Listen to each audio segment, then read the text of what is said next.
आज एक बहुत ही महत्वपूर्ण टॉपिक जो कि है अंक शास्त्र।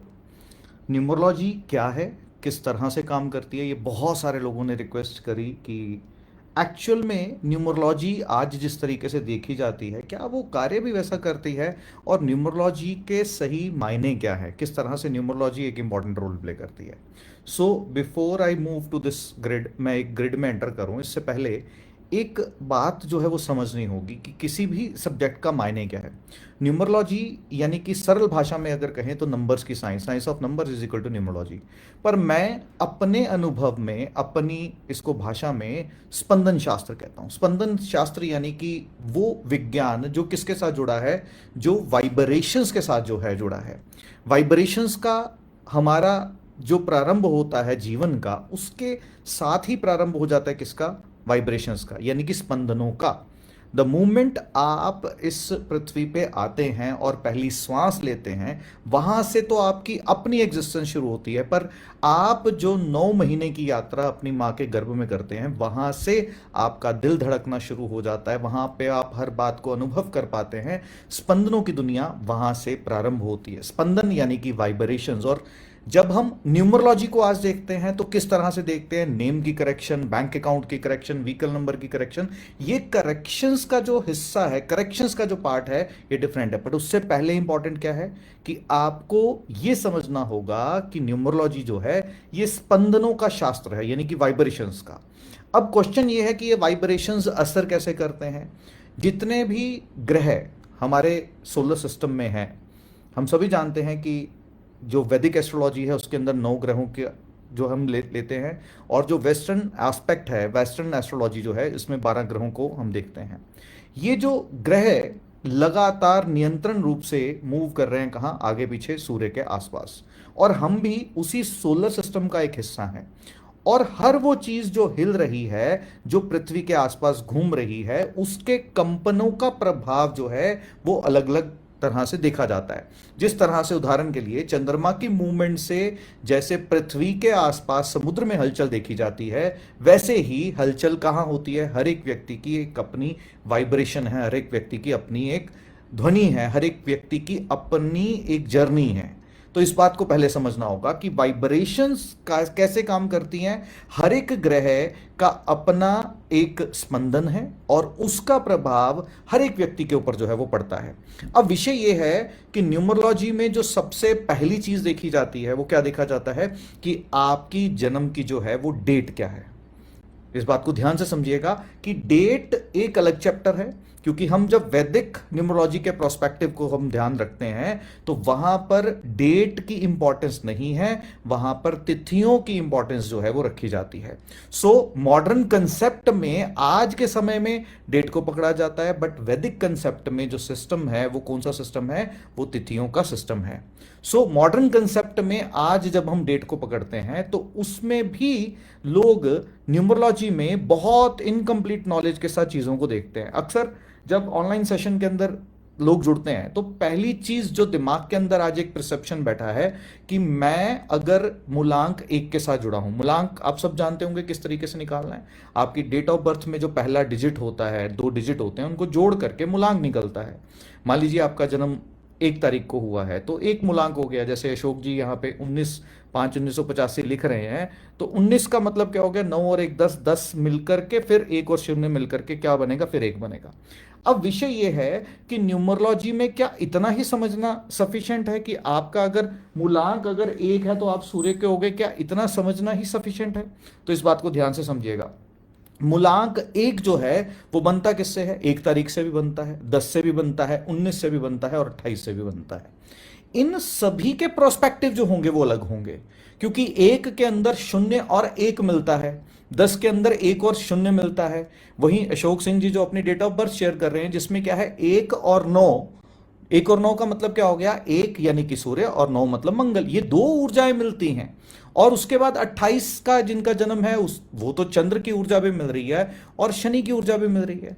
तो इसका मतलब अगर मॉडर्न कंसेप्ट ऑफ न्यूमरोलॉजी के अकॉर्डिंगली भी देखें तो भी अगर हम बात करते हैं तो 2 डिफरेंट प्लैनेट की एनर्जीज जब मिलती हैं तो एक डेट ऑफ बर्थ को देखा जाता है। तो इसका मतलब ये सिर्फ इस बात पे तय नहीं किया जा सकता कि आपके लिए रेमेडीज क्या होनी चाहिए या आपके जीवन में सूर्य का प्रभाव कैसा रहेगा। ये इस बात पे तय नहीं किया जा सकता कि आपकी डेट ऑफ बर्थ जो है वो सिर्फ और सिर्फ 19 है या 28 है। या आपको पहले समझना होगा कि सबसे पहले एक व्यक्ति की जो इंटरनल प्रवृत्ति है, उस प्रवृत्ति के स्वभाव को जानने के लिए सबसे पहला जो पंचांग का एक अंग है, पांच अंगों में से एक अंग कौन सा है, जिसको हम कहते हैं वार। अब वार की एनर्जीज अक्सर न्यूमरोलॉजी के अंदर मिस कर दी जाती है, जो कि एक बहुत ही गलत बात है, जिसको न्यूमरोलॉजी के अंदर सबसे पहले एक वार की एनर्जीज को लेना चाहिए। अशोक सिंह जी का जन्म तो हो गया 19 तारीख को, सूर्य की एनर्जीज तो बन गई, पर किस वार को इन्होंने जन्म लिया? अगर ये शनिवार को जन्म ले रहे हैं तो एनर्जीज किसकी आ गई साथ में? सैटर्न की एनर्जीज, यानी कि शनि की एनर्जीज जो है वो जुड़ गई। इसको लेकर के क्या हम सिंपली ये कहेंगे कि सूर्य का एनर्जीज जो है वो जुड़ गई? नहीं, ऐसा बिल्कुल भी नहीं है। तो सबसे पहले हमें यह जानना है कि न्यूमरोलॉजी के अंदर आपकी जो भी डेट है, मान लीजिए आपका जन्म 14 तारीख को हुआ है, तो मतलब क्या हो गया कि आपके अंदर जो ऊर्जाएं हैं वो सूर्य की भी हैं और राहु की भी हैं, और कलेक्टिवली जब इसका मूलांक बनता है 1 और 4 को मिलाकर के, वो बनता है 5 नंबर, जो कि बुद्ध का है। और अगेन यही कहूंगा कि ये मॉडर्न कंसेप्ट के अकॉर्डिंगली है, वैदिक कंसेप्ट के अकॉर्डिंगली सारी डेट्स जो हैं वो भी बदल जाएंगी। तो इस बात को समझ रहे हैं? अब इस बात को ध्यान देना है आपको कि जब भी कभी आपने अपनी डेट देखनी है तो डेट को, सिर्फ डेट को नहीं देखना, इसमें बहुत सारे एस्पेक्ट साथ में जोड़े जाते हैं। और इस बात का भी ध्यान रखना है कि आपका जब जन्म हुआ था उस वक्त क्या स्थितियां ट्रांजिट के अंदर, गोचर के अंदर प्लैनेट्स की रहती हैं। ये थोड़ा सा गहरा विषय हो जाएगा, जो जिसके लिए बहुत लंबा समय चाहिए, पर इस बात को समझिए कि कोई भी ऐसा व्यक्ति जिसका जन्म 1 नवंबर को हुआ तो उस वक्त सूर्य नीच की अवस्था के अंदर होते हैं, तो वाइब्रेशन तो किसकी मिल गई? सूर्य की मिल गई। पर उस वक्त क्या हो गया? उनको डेट मिल गई कौन सी? 1। और 1 में आप कहोगे कि 1 आपका लकी नंबर है, क्यों? क्योंकि आपका डेट ऑफ बर्थ 1 को जन्म हुआ है। वैसे काम नहीं करता। अब रही बात लोशो ग्रिड की। लोशो ग्रिड को जब नंबर देखते हैं लोग तो किस तरीके से देखते हैं? इनको किसी प्लेन्स के माध्यम से देखा जाता है। लोशो ग्रिड, सबसे पहले मैं आपको यह क्लियर करूं कि ये हमारा कंसेप्ट नहीं है।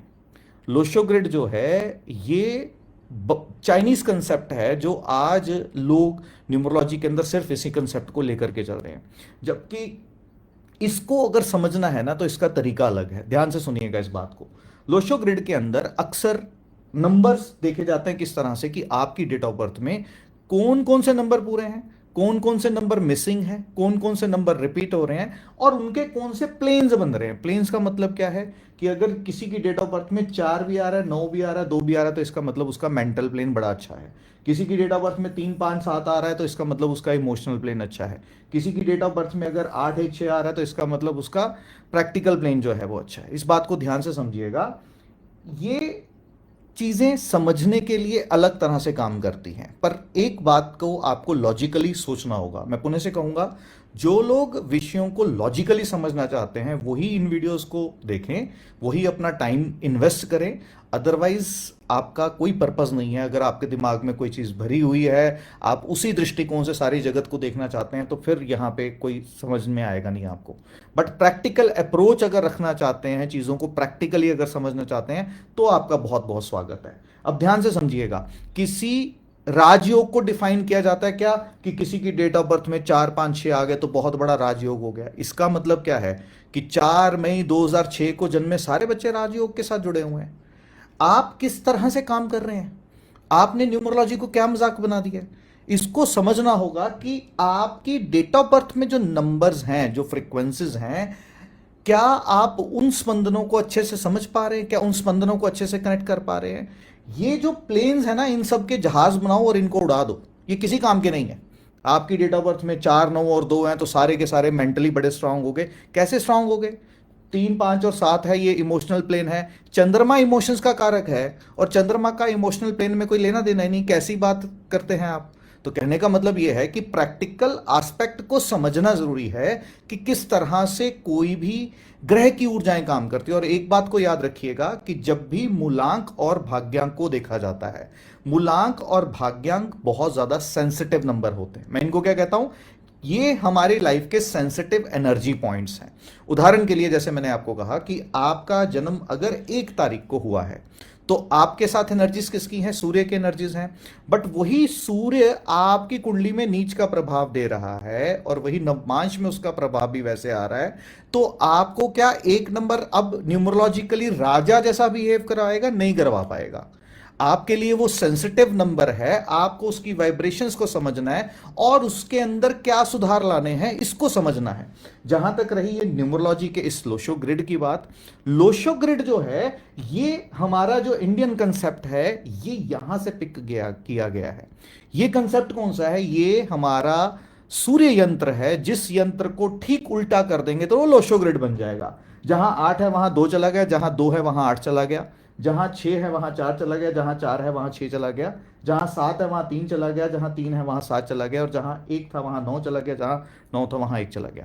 तो ये एक्चुअल में हमारा सूर्य यंत्र है, ये सही तरीके से कार्य करता है। और सूर्य को देखने का तरीका क्या है, इस बात को ध्यान से समझिएगा कि जब भी कभी न्यूमरोलॉजी को देखा जाता है तो न्यूमरोलॉजी को देखने का तरीका यह है कि कौन से प्लैनेट के स्पंदन डिस्टर्ब हैं, ये पहला एस्पेक्ट है। पर वो प्लैनेट के संबंध जो है वो आपके एस्ट्रोलॉजिकली किस प्लैनेट के बॉक्स में आकर के कंप्लीट नहीं हो पा रहा। जैसे कि उदाहरण के लिए कि आपकी डेट ऑफ बर्थ में मान लीजिए 8 नंबर की ऊर्जाएं नहीं है, पर वो सूर्य के कॉन्टेक्स्ट में 8 नंबर की एनर्जीज क्या करती हैं, चंद्र के कॉन्टेक्स्ट में 8 नंबर की एनर्जीज क्या कार्य करती हैं, मंगल के कॉन्टेक्स्ट में 8 नंबर की एनर्जीज क्या करती हैं, क्या कभी इतनी गहराई से सोच पाया? ये चीज जो है वो सोचने वाली है। और दूसरा, इस बात को बिल्कुल भी अपने दिमाग से निकाल दीजिए। इस बात को लेकर के बहुत सारे लोगों के डर जो है वो मन के अंदर आज बैठ गए हैं कि हमारी मोबाइल नंबर के अंदर जो एक नंबर का कॉम्बिनेशन बन रहा है वो एनिमी नंबर का है, तो क्या हमें ये रोग हो जाएगा? ऐसा बिल्कुल भी नहीं है। न्यूमरोलॉजी के अंदर जब भी हम स्पंदनों को देखते हैं, वाइब्रेशंस को देखते हैं, तो एक इंडिविजुअल प्लैनेट की वाइब्रेशन को समझा जाता है सबसे पहले। दूसरा, अगर हम मोबाइल नंबर की करेक्शन कर रहे हैं या व्हीकल नंबर की करेक्शन कर रहे हैं या बैंक अकाउंट नंबर की करेक्शन कर रहे हैं, तो उसका असर खराब होने का उसी कॉन्टेक्स्ट में मिलेगा। मान लीजिए आपकी डेट ऑफ बर्थ के साथ वाइब्रेशंस आपके मोबाइल नंबर की मैच नहीं कर रही, तो इसका असर आपके कॉलिंग पे पड़ेगा। यानी कि आप जिनसे फोन पे बात करते हैं उसका प्रभाव अच्छा या बुरा देखा जा सकता है। यानी कि अगर आप बिजनेसमैन हैं और आपने अपना मोबाइल नंबर की एनर्जीज मैच नहीं की हैं, तो हो सकता है ना कि आपकी कन्वर्सेशन जो है वो मैच्योर ना हो, ये प्रभाव मिलेगा। पर क्या मोबाइल नंबर का प्रभाव आपकी हेल्थ के ऊपर पड़ जाएगा? ऐसा बिल्कुल भी नहीं है। ऐसा दिमाग से बिल्कुल भी निकाल दीजिए, क्योंकि आज यही मिसकंसेप्शंस के कारण से एक साइंस, एक शास्त्र जो है वो कहीं ना कहीं डिस्टर्ब हो रहा है। जहां तक रही बात, पुनः से कहूंगा, मॉडर्न कंसेप्ट में ये नंबर्स की सीक्वेंस इस तरह से चलती है। आप इसको ध्यान से समझिएगा कि जहां पर हम सूर्य को, ये नंबर है, ये नंबर की सीक्वेंस है जो मॉडर्न कंसेप्ट में हम लेते हैं, जहां पे राहु को जो है ये सबसे पहला बॉक्स दिया गया, फिर चंद्रमा को, मंगल को दिया गया, फिर चंद्रमा को, फिर बृहस्पति को, फिर बुध को, फिर केतु को, फिर शनि को, सूर्य को और शुक्र को। ये एक सीक्वेंस है। और अगर वैदिक कंसेप्ट में पकड़ोगे तो वैदिक कंसेप्ट में हर प्लैनेट के जो नंबर्स हैं वो भी अलग है। ये एक समझने वाली बात है। जब तक इस सूत्र को नहीं समझेंगे तब तक आप सिर्फ तकलीफ में रहेंगे। और स्पंदनों को समझने के लिए सबसे पहले डेट ऑफ बर्थ की डेप्थ को समझना होगा कि आपका जिस दिन जन्म हुआ, जो भी नंबर्स आपकी डेट ऑफ बर्थ में हैं या नहीं भी दिख रहे हैं, वो सब ग्रह एस्ट्रोलॉजिकली तो आपके चार्ट में प्रेजेंट है। अगर वो ग्रह आपकी चार्ट में प्रेजेंट है तो इसका मतलब क्या हो गया कि वो प्लैनेट्स का प्रभाव तो आपके जीवन पे आ रहा है। और हर प्लैनेट अपने अच्छे या बुरे दोनों तरह के प्रभाव एक व्यक्ति पे डालता है। यानी कि किसी भी प्लैनेट का एस्पेक्ट सही या गलत दोनों हो सकते हैं। मैं प्रयास करूंगा कि आपको सूर्य के कॉन्टेक्स्ट में सूर्य का रिजल्ट देता है, सूर्य के कॉन्टेक्स्ट में चंद्र का रिजल्ट देता है, सूर्य के कॉन्टेक्स्ट में बृहस्पति का रिजल्ट देता है, सूर्य के कॉन्टेक्स्ट में राहु का रिजल्ट देता है, सूर्य के कॉन्टेक्स्ट में शनि का रिजल्ट देता है। इन बारीकियों को थोड़ा समझाऊं। शनि को नॉर्मली डिलेज का कारक देखा गया होगा। आपने अभी यही सुना है कि शनि जो है लाइफ के अंदर प्रॉब्लम खड़ी करता है। बट सूर्य के कॉन्टेक्स्ट में जब शनि आता है तो वो ब्रांडिंग क्रिएट करता है। ये आपको समझना होगा। इस कारण से जितने बड़े बड़े ब्रांड हैं उनकी कलर थीम्स आप देखोगे तो ब्लैक कलर जो है वो अथॉरिटी को बताता है वहां पे। तो सूर्य के कॉन्टेक्स्ट में जब सैटर्न आता है ना, तो वो ब्रांड बिल्डिंग का कार्य करता है।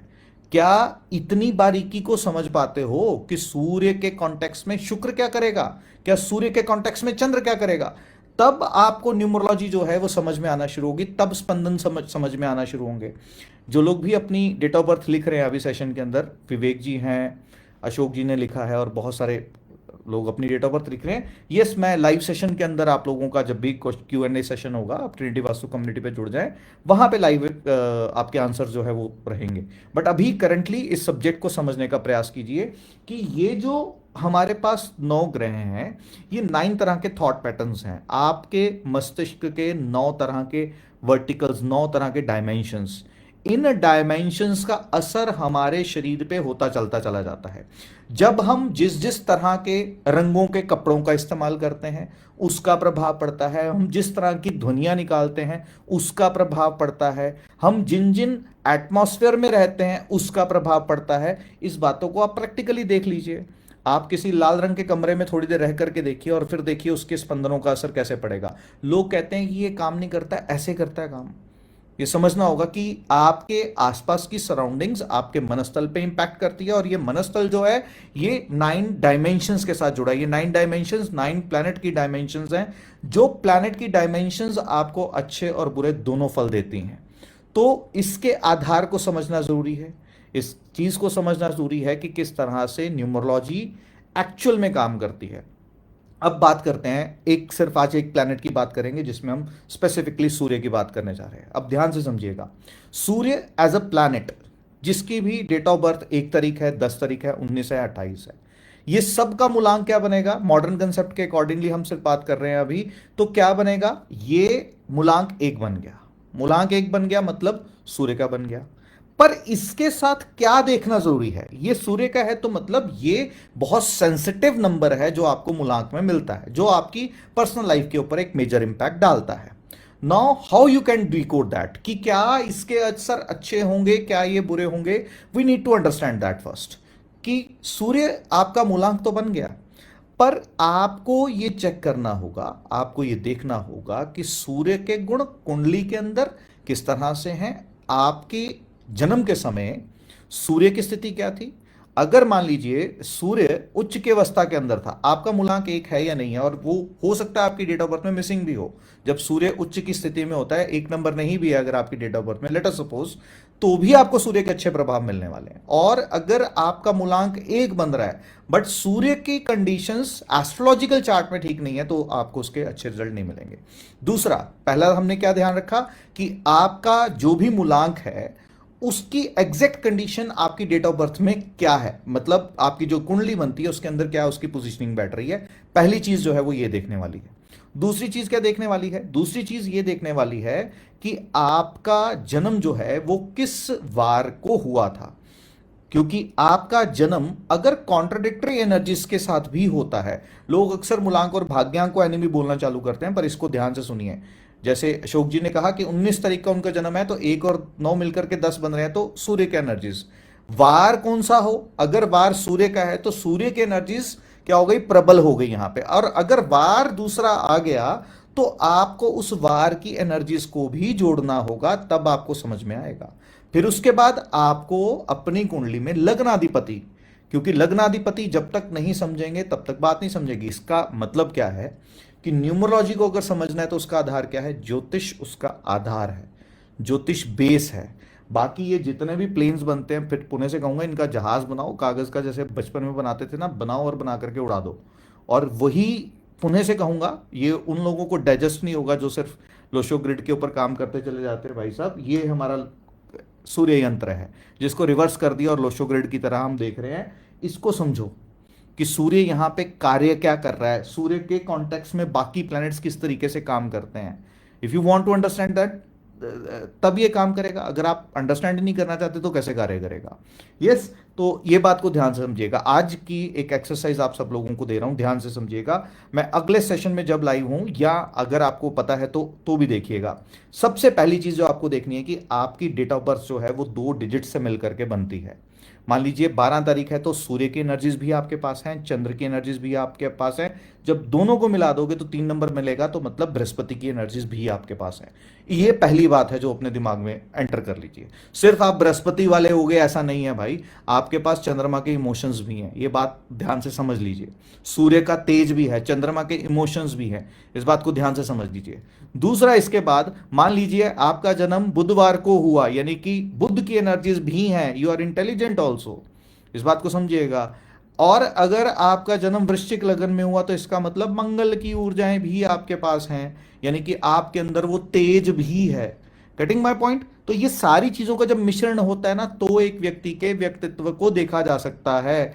और जितने लोग जर्नीज में जुड़ते हैं उनको तो सब सिखाता हूं, बट बाकी लोग जो ऑनलाइन मुझे सुन रहे हैं, ये इतना सा होमवर्क करके रखिए। जब मैं नेक्स्ट लाइव में आऊंगा तब आपको और गहराई समझाने की कोशिश करूंगा कि किस तरह से जब आप अपनी डेट के प्लैनेट की एनर्जीज को पकड़ते हैं, अपने लग्न के प्लैनेट की एनर्जीज को पकड़ते हैं, अपने वार की प्लैनेट की एनर्जीज को पकड़ते हैं, उसके बाद नक्षत्र भी जुड़ता है और बहुत सारी चीजें हैं। सिर्फ ब्रॉडर पिक्चर में न्यूमरोलॉजी को देखना इस तरीके से इनकम्प्लीट रह जाता है। और सबसे एक बात जरूर कहूंगा, ये जो डरने वाली बात है ना, या ये राजयोग वाली बात, दोनों से परे हट जाइए। हर 4 5 6 वाला राजा नहीं बन गया, हर 28 वाले अंबानी नहीं बन गए हैं। और जिसको यही सोच सोच के खुश होना है वो होते रहो। वो प्रैक्टिकल दुनिया के साथ कुछ करना नहीं चाहता, वो सिर्फ ये सोच सोच के खुश रहना चाहता है कि मैं भी एक दिन अंबानी बन जाऊंगा। बन जाओ, और सारे के सारे 4 5 6 वाले राजयोग वाले बन जाओ। फिर उठा करके कभी किसी की एग्जाम्पल, कभी किसी की एग्जाम्पल, कभी शाहरुख खान का चार्ट, कभी सलमान खान का चार्ट। सारे उस दिन जो जन्मे थे सारे सलमान खान बन गए, सारे शाहरुख खान बन गए, सारे खान सर बन गए, सारे नरेंद्र मोदी बन गए, सब कुछ वो हो गया क्या? समझिए, अगर समझना है तो। नहीं समझना, भ्रम में रहना है, तो राहु तो बैठा ही हो ना भ्रम में डालने को। तो जो लोग भी गहराई से, पुनः कहूंगा, इस चीज को समझना चाहते हैं, नेक्स्ट मेरे लाइव होने पर मैं इसकी और डेप्थ में आपको विद एग्जाम्पल एक चार्ट जो है वो समझाना चाहूंगा। और मैं चाहता हूं कि आप लोगों में से ही किसी एक व्यक्ति की डेट ऑफ बर्थ में हमारी टीम जो है वो रेंडमली पिक करे। तो उसी व्यक्ति की डेट ऑफ बर्थ पे मैं एक्चुअल में किस तरीके से चीजें न्यूमरोलॉजिकली देखी जाती है समझाने का प्रयास करूंगा। तो अपनी डेट ऑफ बर्थ जरूर लिख करके भेजें, अपना जो डे है, किस दिन आपका जन्म हुआ, वो भी लिख करके भेजें। तो अपना टाइम ऑफ बर्थ और प्लेस ऑफ बर्थ ये प्रॉपर लिख करके भेजें। रेंडमली जिसका चार्ट, सभी के नहीं लगाए जाएंगे, किसी एक का आएगा। तो कोई गुस्सा गिला भी मत करना, मेरा नहीं लगाया, मेरा नहीं लगाया। अरे बाबा, जिसका एक एग्जाम्पल है, समझने के लिए चीजें होती हैं, सबका कोई मैं कंसल्टेशन लेने थोड़ी बैठा हूं। तो इसलिए पार्ट ये है कि आपको समझना है। तो जिसका भी रेंडमली टीम पिक करेगी, और जो वाकई ही डेडिकेटेडली हमारे साथ जुड़ा हुआ है, ट्रिनिटी के साथ जुड़ा है, ये भी देखा जाएगा। जो वीडियो शेयर करते हैं उनको भी ऑफकोर्स प्रायोरिटी दी जाएगी। तो बड़ी सारी चीजें हैं, बट बाकी लोग समझिए ना, कंसेप्ट को समझिए, तो ये इंपॉर्टेंट है। ठीक है जी। तो अगली जर्नी के अंदर, अगले लाइव के अंदर मैं आपको समझाने के प्रयास करूंगा कि एक डेट ऑफ बर्थ में किस तरह से रोल जो है वो प्ले करता है अलग अलग एनर्जीज का। और जो लोग भी जुड़े हैं, ये साथी बद्री हैं, बहुत बहुत नमस्कार साथी बद्री। अशोक जी हैं, धन्यवाद। एस्ट्रो पूजा जी हैं, बहुत बहुत धन्यवाद। साथी नवप्रीत हैं, साथी ध्वनि हैं, और कौन कौन है? Done done done done done, बहुत सारे लोग जुड़े हैं और लोगों ने अपनी डेट ऑफ बर्थ भी शुरू की है। अब ध्यान से सुनिएगा। तो आप लोगों को अगर समझना है ना, तो डेफिनेटली जितना सा होमवर्क दे करके भेज रहा हूं वो जरूर करके रखिएगा। नेक्स्ट लाइव सेशन में आप लोगों से फिर से शेयर करूंगा। और हो सके तो इन जर्नीज को शेयर कीजिए, ताकि आपके एक शेयर के माध्यम से शायद मेरी वॉइस जो है वो सत्यता के आधार पर पहुंच पाए। क्योंकि आज लोग न्यूमरोलॉजी की क्लास के अंदर जुड़ते हैं ना, डरे हुए हैं। क्यों डरे हुए हैं? क्योंकि सुन लिया जी 2 और 8 मिल रहे हैं तो मेरे को हार्ट रिलेटेड प्रॉब्लम आ जाएगी, या अलग अलग तरह की उलझुल बातें सुन रहे हैं। ऐसा कुछ नहीं होता। अगर ऐसा हो तो सब हार्ट अटैक से मर चुके हो, सबके घुटने जा चुके हो, सब राजयोग वाले। एक तो राजयोग वाले बड़ी स्टोरियां चलाते हैं कि 4 5 6 है तो राजयोग हो गया, 2 5 अपना 2 5 8 है तो 2 5 8 है तो राजयोग हो गया। ऐसा कुछ भी नहीं है भाई। राजयोग को समझना है तो ग्रहों की स्थितियों को समझना होगा। सभी राजयोग वाले नहीं हो गए और सभी कंगाल नहीं हो गए। समझ में आ रही है बात? तो जो लोग भी जुड़े हैं तहे दिल से बहुत बहुत धन्यवाद। अगले लाइव सेशन के अंदर इसकी बारीकी के अंदर जाना चाहूंगा। प्रोवाइडेड पुणे से कहूंगा, अगर श्रोता अच्छे होते हैं ना, अगर लिसनर अच्छे होते हैं तो बोलने वाले को समझ में आता है, उसको मजा भी आता है। तो मुझे अगर आनंद आएगा कि आप लोग पार्टिसिपेट कर रहे हैं, आप सीखना चाहते हैं, तो ही आगे इंकरेजमेंट मिलती है सेशंस को आगे बढ़ाने की। थैंक यू सो मच, बहुत सारा प्यार सभी को। और ट्रिनिटी वास्तु कम्युनिटी जो है फेसबुक पे, उस पर जुड़ते जाइए। मैं जल्द ही उस पर लाइव Q&A सेशन जो है वो स्टार्ट करूंगा। ठीक है जी, थैंक यू सो मच। ये कौन है जी? Avani, Avani ji good evening. What time you came live? देखिए ऐसा है अवनी जी, पुणे से कहूँगा, मैं जिस फेज के अंदर हूँ ना, ये फेज कौन सा है? ये फेज ना एक फकीर वाला फेज होता है, जहाँ पे जब मन किया जो वैसा सा कर लिया। बस आप जुड़ते रहिए, चलते रहिए, तब मजा आएगा। ठीक है जी, तो गॉड ब्लेस यू ऑल। ईश्वर से प्रार्थना है कि सब लोग मौज में रहो, और ये जो न्यूमरोलॉजी, एस्ट्रोलॉजी, हीलिंग, तंत्र, ये सारे विषय ना जिंदगी में मौज लेने के लिए, डराने के लिए नहीं है। नॉर्थ ईस्ट में टॉयलेट मतलब कैंसर, ये 2-8 मिल गया तो हार्ट अटैक, पता नहीं क्या क्या उल जलूल सब चालू हो जाते हैं। तो डरिए मत, ये विषय ना समझने के लिए हैं। थैंक यू सो मच, इतने सारे प्यार के लिए आप सब लोगों का तहे दिल से बहुत बहुत धन्यवाद। जल्द से मिलता हूं अगले सेशन के अंदर। थैंक यू सो मच, शुभ रात्रि, अपना ध्यान रखिए, फिर से मिलता हूं, धन्यवाद।